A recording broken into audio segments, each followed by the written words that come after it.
But our focus today, that late-breaking story, 3 of the 17 lawmakers responsible for bringing down the coalition government of the Congress and JDS in Karnataka have now been disqualified by Karnataka's Speaker KR Ramesh Kumar. 2 of them, Ramesh Jarkiholi and Mahesh Kumatahalli, belong to the Congress. They had resigned earlier this month. The other, R. Shankar, is an independent legislator, one of 2 who supported the government and then switched sides. Now, the Speaker has said very importantly that the disqualified MLAs cannot seek re-election until the current Assembly's term ends. Now, if the Assembly lasts its entire term, that would be in 2023. Now, today's disqualifications bring down the strength of the House to 222, which means that the majority mark will now be 112. He's also said he will take a decision on the other rebel MLAs later, perhaps in a couple of days. Now, we already know that the BJP, which currently has 105 members, is disinclined to form a minority government. So, what happens now? We'll take a look at all the possible scenarios going ahead from here. Is there now going to be a fear that the other rebel MLAs will feel some pressure at this point? All of that now up for consideration. Maya Sharma joining us with the latest on that big story. Maya, take us through all those possible scenarios, and is this a bit of a blow for the BJP? Well, Speaker Ramesh Kumar certainly kept everybody waiting, not just us, but the 3 parties as well. But of course, he always said, I have no deadline. The Supreme Court also making it clear he could decide on the resignations or disqualifications at his own pace. So he called for a hurriedly convened press conference. He let us know just an hour in advance. He came here apologizing for being late, and 3 of those MLAs have been disqualified. He took them up case by case because each case is actually different. Shankar of Ranebennur, well, he was considered an independent, but in June he actually merged his party with the Congress when he became a minister on June the 14th. And it was considered then that he became part of the Congress, as confirmed in his letter, from a letter from Siddaramaiah, the CLP chief also. It was confirmed that he was actually part of the Congress. So his going across like this led to his disqualification. Ramesh Jarkiholi from Gokak and Mahesh Kumatahalli of Athani, well, they had defied party orders, Congress party orders, to attend a legislature party meeting earlier in the year, back in February. Then itself, they were issued notices. They did not reply satisfactorily, and the Congress party had wanted action taken against them. And this has culminated in their disqualification today by Speaker Ramesh Kumar. The remaining MLAs, the others who approached the Supreme Court as well, wanting their resignations to be accepted quickly by the Speaker, their case is a little different. They resigned, most of them resigned in July for the first time. That's the first time they got into real trouble with their parties. So what does this mean? Well, of course, that is still the big question. It does mean, of course, that the strength of the House comes down, but immediately it means that 3 people whom the BJP was counting on for support are no longer members of the Assembly. One of them in particular, Shankar, was always considered by the BJP in its numbers. They always counted 105 plus 2. Now it's 105 plus 1, with Shankar being disqualified from the House.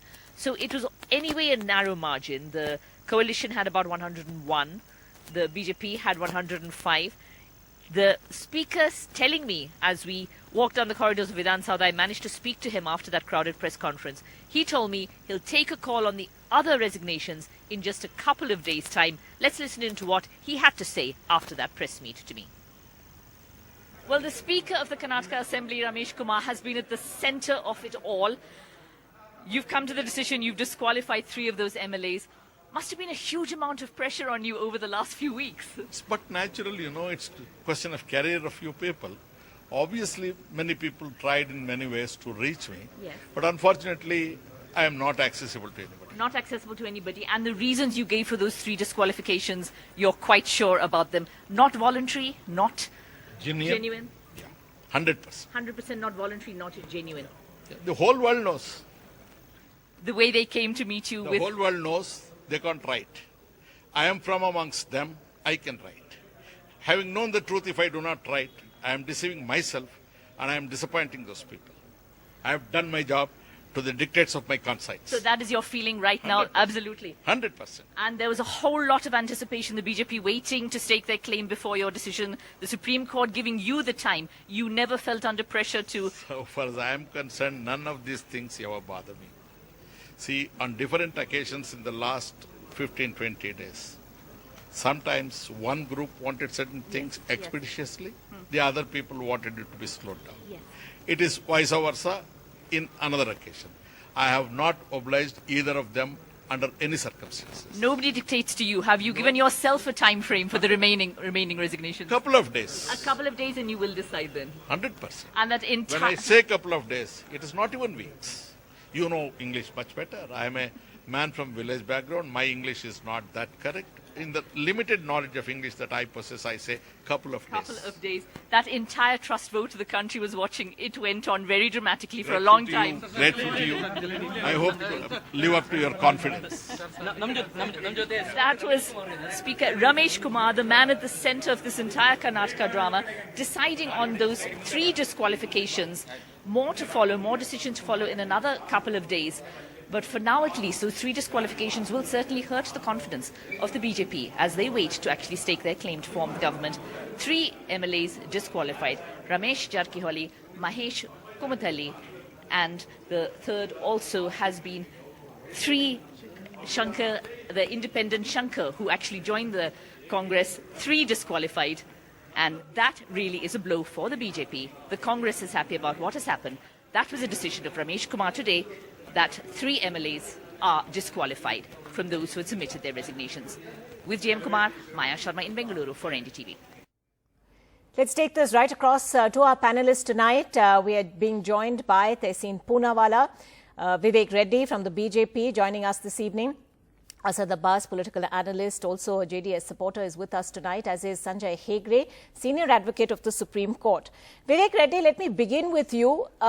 Is this, as my colleague Maya Sharma put it, a setback for the BJP? Is there at least a fear that because the Speaker has only disqualified 3 of the MLAs, there is now going to be pressure on the remaining MLAs perhaps to reverse their decision? Well, I think the Speaker ought to have taken a non-prejudicial decision. That's the big question here.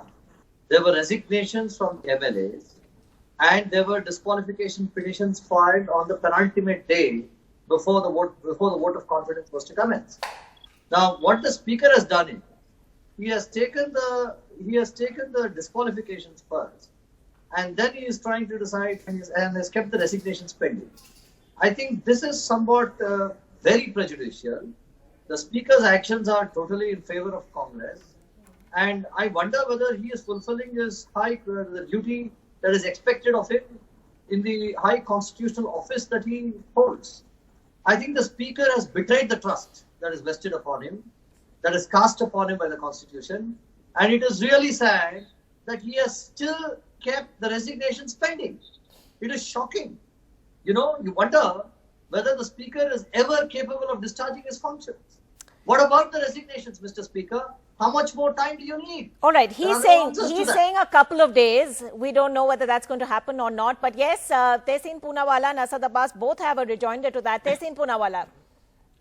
You're either pregnant or you're not pregnant. I have never heard of something where you're moralistically this, you're immoralistically that. The question simply is this: what law did the Speaker break? Can Mr. Vivek Reddy tell me the law the Speaker broke? B. Did the Speaker act as per the rules of the House? Yes. Is he sovereign? Yes. Is there remedy in court? No. What is the problem?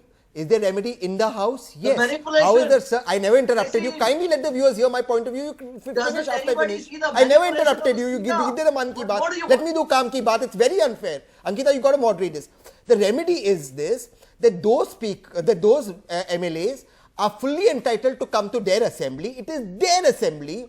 Meet the Speaker, challenge it in the assembly, or challenge it if there's a new Speaker, if tomorrow there's a new government because this government has gone down. You have the remedy. Why do you not want to exercise your remedy in the floor of the House? Why do you want to run away from the House? Ultimately, the proof of the dokla is in the eating, and that can only happen on the floor of the House. So why do you not want to come on the floor of the House? What is it that you are hiding in Mumbai that you can't do in the assembly that you are elected to do, is the question the people of India and the great people of Karnataka ask. All right, I'd like to add. All right, let Asad Abbas also put in his word before I come back to you for a response, Vivek Reddy. Yes.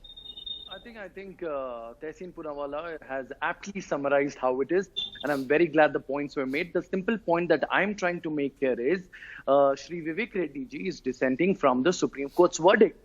Supreme Court's verdict vindicated in the favor of the Speaker, as he holds all the rights and authority over the qualification or disqualification or the acceptance or denial of the resignations of the respective rebel MLAs. I think that point that needs to be considered. Now comes across the point of partisanship. The Speaker even is hailed by the BJP leaders of Karnataka for his stand. He took a stand irrespective of any bias towards a party, may it be Congress, BJP or JDS, in very categorically saying that the floor of the test must come through. Therefore, in admiration and appreciation of the Speaker Ramesh Kumar, you have known for such a long time, he's a very able, prolific man without whose presence this Nataka in Karnataka would have delayed for a much longer time. Therefore, also, let's agree to Supreme Court's verdict that the rebel MLAs had all the rights and reservations whether to be a part of the floor test or not. So the simple fact and theory that I am deriving from Tehseen's point is, aap kare to pyar, hum kare to war. Therefore, Supreme Court's verdict hails supreme, and we should definitely accordingly stick the vote ahead. Being from the state of Karnataka, let me tell you, amongst the leaders here, irrespective of Congress, BJP, JDS, there has to be better sense must prevail for the development and the betterment of the state of Karnataka. Vivek Reddy, respond to that, and also why is the BJP at this point hesitant to stake claim? Well, I think first of all, let me come to what Abbas and Tehseen said. Tehseen is asking as to what is the violation of the law. Isn't the constitution manipulated? What more do we want? How is the constitution manipulated? Of the constitution, a speaker has to decide a resignation, and the resignation, Ankita, is the speaker takes 20 days to decide a resignation. What is it? I mean, Tehseen Poonawalla, have you ever seen that? Is that adherence to the Tamil Nadu, constitution? the speaker sitting for 1 year because your government That's will come as to it power. may be. I am asking you a one-line question. Give me the law violated. The law violated. Okay, the constitutional provision violated. That's it. I'll keep Let's quiet. bring in Sanjay Hegde at this point on the point of law. On the point of law, Sanjay Hegde, very specifically, first I want to ask you about today's development. The Speaker disqualifying these three, Ramesh Jarkiholi, Mahesh Kumathahalli and the independent MLA R. Shankar, but he's also said that the disqualified MLAs cannot seek re-election until the tenure of this particular assembly is over. Now, if this assembly is to sort of carry on for its full term, then that would be 2023. Is that something he has jurisdiction over? Is that order fair in law? He's seen a